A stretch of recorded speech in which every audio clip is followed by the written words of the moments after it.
ये गांव 30 सालों से क्यों पी रहा है गंदा पानी? Why this village of Russia is drinking dirty water for 30 years?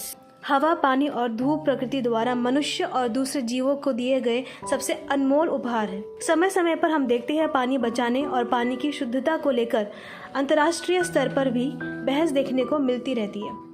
लेकिन आज हम जो बात आपको बताने जा रहे हैं, शायद उसे सुनकर आप विश्वास ही ना करें, लेकिन आपको बता दें कि दुनिया का इतना बड़ा और शक्तिशाली देश रूस भी गंदा पानी पीने पर मजबूर है। हम बात कर रहे हैं दक्षिणी रूस के एक गांव की, जिसका नाम है मिचोरिन्स्की। ये गांव कई सालों से इसी तरह का गंदा पानी पीने पर मजबूर है। गांव के लोग कहते हैं ये जो पानी यहाँ आता है, ना तो उसको पीने के काम में लिया जा सकता है और ना ही इस पानी से कपड़े या बर्तन आदि साफ किए जा सकते हैं। उनका कहना है कि हम इस पानी को कुछ देर के लिए भरकर रख देते हैं, कुछ समय बाद इसको उबालकर इसका इस्तेमाल करते हैं। इसके अलावा कोई उपाय नहीं है।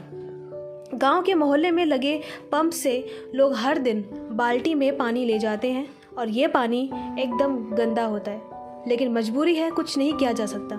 और ऐसा नहीं है कि ऐसे गांव में पानी की सप्लाई नहीं है, सप्लाई है, लेकिन जो पानी इस गांव के घरों तक पहुंचता है उसका प्रेशर इतना कम होता है कि नहाने के लिए ज़रूरी पानी भरने में ही घंटों लग जाते हैं। इसलिए यहाँ के लोगों को ऐसे पंप से ये गंदा पानी लेना ज़्यादा सही लगता है। कोबान नदी से आता है पानी। आपको बता दें, दक्षिणी रूस का ये गांव कोबान नदी के किनारे बसा है और चाहे इस गांव में पानी की सप्लाई वहाँ लगी टंकी से घर घर में हो या फिर इस पंप में, सारा पानी इसी कोबान नदी से आता है।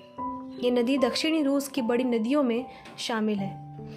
असल में मामला ये है कि जब बसंत का मौसम आता है तो बाढ़ आती है, जिसके कारण कोबान नदी का पानी मटमैला हो जाता है, जिसके साथ साथ बाकी आसपास के इलाकों का कीचड़ भी नदी से होकर बहता है। यही गंदा मटमैला पानी मिचोरेन्स गांव में जाने वाले पानी में मिल जाता है। जब यहाँ के लोग इस पानी को इस्तेमाल के लिए लेते हैं तो सबसे पहले उन्हें यह पानी बड़े बड़े बर्तन या बोतलों में कई घंटों तक भरकर रखना होता है, ताकि इसकी गाढ़ और कीचड़ नीचे बैठ जाए और ऊपर का पानी इस्तेमाल किया जा सके। वहाँ के लोगों का कहना है कि उन्हें हकीकत में अब याद भी नहीं कि उन्होंने कब टंकी वाला साफ पानी पिया था। मिट्टी, गाद और कीचड़ के इसी पानी का इस्तेमाल यहाँ के लोग बरसों से कर रहे हैं।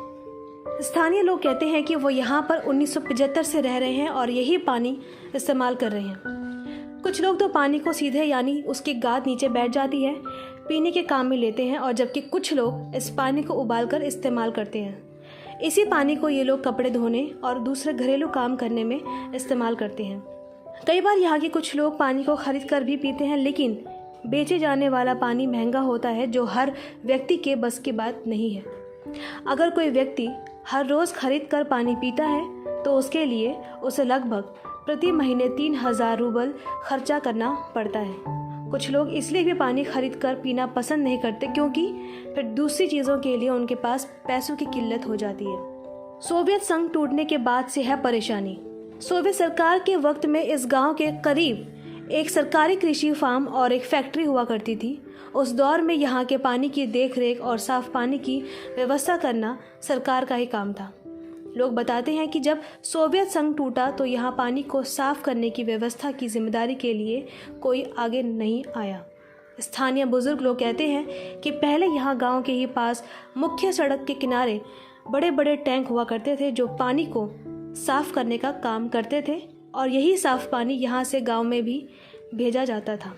फिर नए नियम आ गए और कई तरह के प्राकृतिक संसाधनों को लूटा गया, जिसमें पानी भी एक था।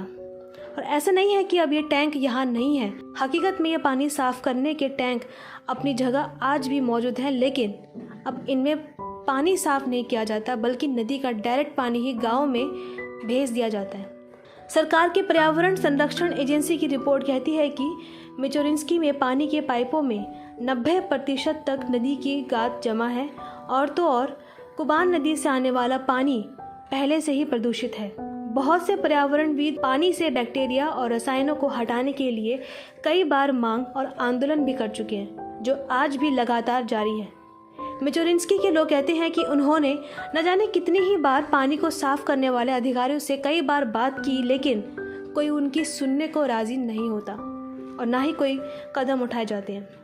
यानी अगर ओवरऑल देखा जाए तो ये लोग इसी पानी को पीने के लिए मजबूर हैं। गांव में सभी लोग दुकान से महंगा पानी खरीद कर नहीं पी सकते हैं क्योंकि इसकी कीमत बहुत महंगी है और सिर्फ पानी की ज़रूरत पीने भर की तो नहीं होती, पानी से कई घरेलू काम भी किए जाते हैं। फिलहाल तो जो है बस यही है और आने वाला वक्त इस गांव के लिए कैसा होगा ये तो नहीं बताया जा सकता, लेकिन साफ़ पानी की किल्लत के चलते यहाँ के लोग भी इसी पानी को लेकर तरह तरह से इसे साफ़ करने के उपाय खोजने में लगे हैं। अगर आपको ये वीडियो पसंद आए तो प्लीज़ इसे लाइक कीजिएगा और देखते रहिए साइंस मैनिक।